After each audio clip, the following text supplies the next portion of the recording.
H for Hindi 1 to 1 पे एक बार फिर से आपका स्वागत है। अ, अगर आपको कुछ यूं कहना हो, जब भी मैं उसको देखता हूँ वो वीडियो गेम खेल रहा होता है। तो मतलब जब भी एक एक्शन होता है तो दूसरा एक्शन हमेशा प्रोग्रेस में ही रहता है। ठीक है।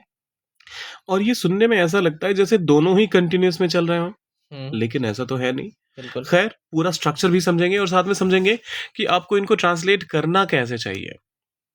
चैनल पर अगर आप नए हैं तो पहला काम चैनल को सब्सक्राइब करने के साथ कीजिएगा और वीडियो को लाइक भी कर दीजिएगा। डी ने सवाल ये पूछा था, and D, one thing that I really like about your questioning is that you always and always make sure that your questions are not nonsensical. आप हमेशा कुछ ऐसा ढूंढ कर लाते हैं जो काफी इंटरेस्टिंग होता है और जिसमें अक्सर लोग गलतियां भी करते हैं। देखिए, इसके लिए सबसे पहली चीज जो आपको ये ध्यान देनी है कि अगर आप जब भी को कहना चाहते हैं तो इसको ट्रांसलेट करने के लिए आप सबसे पहले वेन एवर ये कह सकते हैं। आप चाहें तो एवरी टाइम आप कह सकते हैं। ठीक है। ठीक है। अच्छा, ये एवरी टाइम के बीच में स्पेस है तो उसका ध्यान रखिएगा। आप चाहें तो ईच टाइम कह सकते हैं, आप चाहें तो एनी टाइम कह सकते हैं।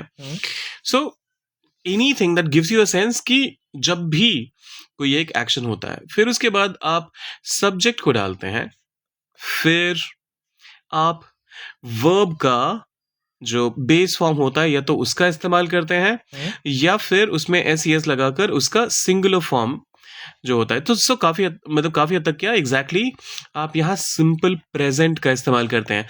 अब लॉजिक समझते हैं इसके पीछे का। मैं जब भी उसको देखता हूँ, देखने का काम क्या 24 घंटे लगातार हो रहा है? क्या मैं ये कह रहा हूँ कि मैं अभी उसको देख रहा हूँ? ये कह रहा हूँ क्या? नहीं, ये मतलब सेंस आ रहा है कि मैं अभी उसको देख रहा हूँ? हाँ।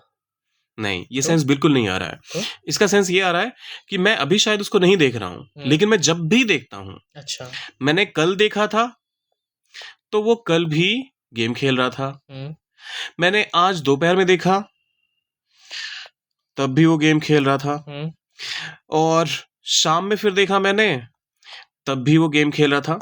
तो जब कभी भी ये देखने का एक्शन होता है और ये देखने का एक्शन एक फिक्स्ड इंटरवल पे हो ना हो, लेकिन अक्सर रिपीटेडली होता रहता है, एक पैटर्न फॉलो कर रही है, तो ऐसे में आपको सिंपल प्रेजेंट का ही इस्तेमाल करना चाहिए। ठीक है। और जो दूसरा क्लॉज होगा उसमें आप प्रेजेंट कंटिन्यूस का इस्तेमाल करेंगे। So plus present continuous. D, I hope this make sense to you so far. अगर हाँ तो फिर फटाफट से वीडियो को लाइक कर देना। और डी क्यों, आप जितने भी लोग देख रहे हैं सब फटाफट से वीडियो को लाइक कर दीजिएगा। करते हैं इसके एग्जांपल्स की शुरुआत। जब भी मैं घर आता हूं, वेन एवर। अच्छा ये बताओ, जब भी मैं घर आता हूं तो मैं क्या कहूं? When ever I come home, ये कह दूं? हाँ। या फिर अगर मैं मान लो घर से बाहर रहता हूं, मैं शहर में रहता हूं पढ़ाई के लिए। नहीं, कम होम करेक्ट है। पहला मतलब समझ लो, पूरा सुन लो। So whenever I come home मतलब मैं घर से बाहर रहता हूँ, शहर में रहता हूँ मान लो, और मेरी माँ जो है वो गांव में रहती है। सो whenever I come home, जब भी मैं शहर से गांव आता हूँ उस टाइम पे माँ खाना बना रही होती है। मॉम इज कुकिंग या फिर मॉम इज बिजी कुकिंग, खाना बनाने में व्यस्त रहती है। एक तो इसका ये सेंस हो गया। मैं आप मान लीजिए दोनों साथ में ही रहते हैं, लेकिन शाम में ऑफिस से आने की बात हो रही है, शाम में कॉलेज से आने की बात हो रही है। सो whenever I come back home, तो कम बैक या फिर रीच होम, इनका भी आप इस्तेमाल कर सकते हैं। लेकिन जो बेसिक मैसेजिंग है, आई होप वो क्लियर है कि पहला क्लॉज सिंपल प्रेजेंट और दूसरा क्लॉज जो है वो प्रेजेंट कंटिन्यूअस। ठीक है। जब भी फोन बजता है, एवरी टाइम फोन बजता। अच्छा, उसका फोन बजता है ये तो नहीं कहा जा रहा। तो क्या कहूं मैं? फोन रिंग्स या हर फोन रिंग्स? Phone rings. चलिए, फोन रिंग्स करेक्ट अभी तक। या दो तो लगा दो। Every time the phone rings वो बिजी हो जाती है।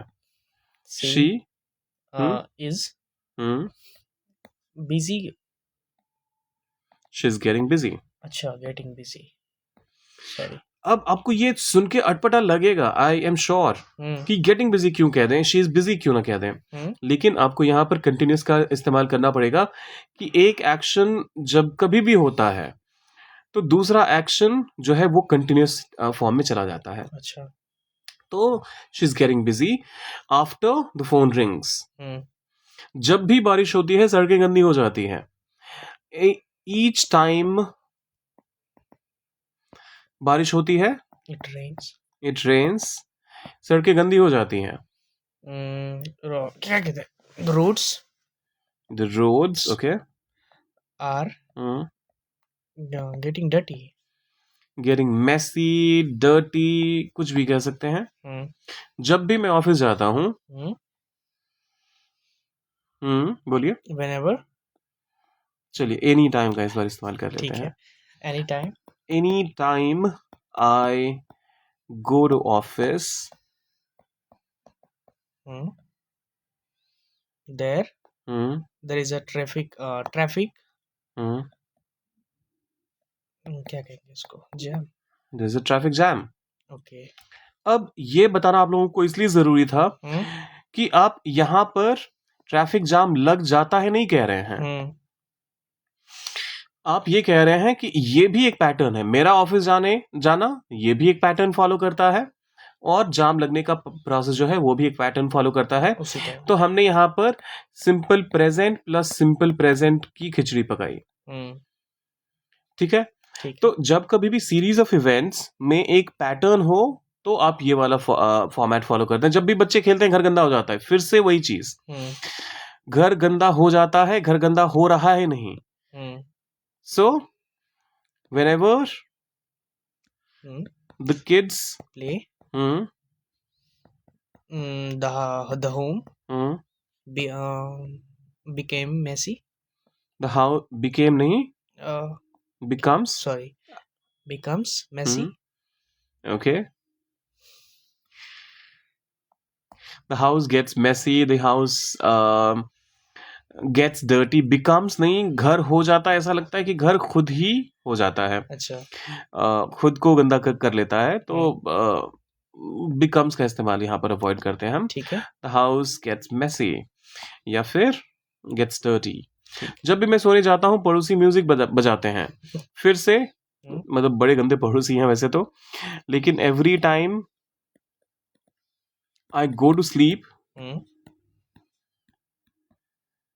अगर यहां पर ये कहते कि पड़ोसी म्यूजिक बजा रहे होते हैं, अच्छा, so the neighbours are playing music. ठीक है, लेकिन यहां क्या कहा जा रहा है, पड़ोसी म्यूजिक बजाते हैं, ये भी पैटर्न फॉलो करते हैं, मेरा सोने का टाइम, उनका गाना बजाने का टाइम। सो मैं यहां पर कहूंगा द नेबर्स प्ले म्यूजिक। ठीक है, ठीक है। जब भी मार्केट जाता हूं दुकानें बंद मिलती हैं, फिर से simple present plus simple present. जब भी दोस्त आते हैं वो चाय मांगते हैं, simple present plus simple present. और आखिरी वाला, अच्छा आखिरी के दो हैं, जब भी टीवी ऑन करता हूं एड्स आते हैं, और जब भी एग्जाम आता है वो नर्वस हो जाती है। इन चारों का ट्रांसलेशन, क्योंकि ये सिंपल प्रेजेंट और सिंपल प्रेजेंट है, तो sorry simple present plus simple present है, बेहद आसान ये स्ट्रक्चर होता है। तो इनका ट्रांसलेशन आप कीजिए, डालिए कमेंट सेक्शन में। और हाँ, इसमें थोड़ा सा एक ट्वीक कर देते हैं। जब भी टीवी ऑन करता हूं चैनल पर एड्स आ रहे होते हैं, वो साइड में लिख दे। सो चैनल पर एड्स आ रहे होते हैं, ठीक है। इसको ट्रांसलेट कीजिए, जहां पर आपको सिंपल प्रेजेंट के साथ प्रेजेंट कंटिन्यूअस का इस्तेमाल करना पड़ेगा। और डालिए कमेंट सेक्शन में। जब भी एग्जाम होता है वो नर्वस हो, ये फिर से इसमें हम नर्वस हो रही होती है, ये कहना थोड़ा सा अटपटा रहेगा। सो इस वाले को आप इस फॉर्मेट में ट्रांसलेट कीजिए और बाकी तीनों को आप simple present plus simple present में, और डालिए कमेंट सेक्शन में। जाने से पहले सब्सक्राइब, लाइक और शेयर कर दीजिएगा। मिलते हैं जल्दी।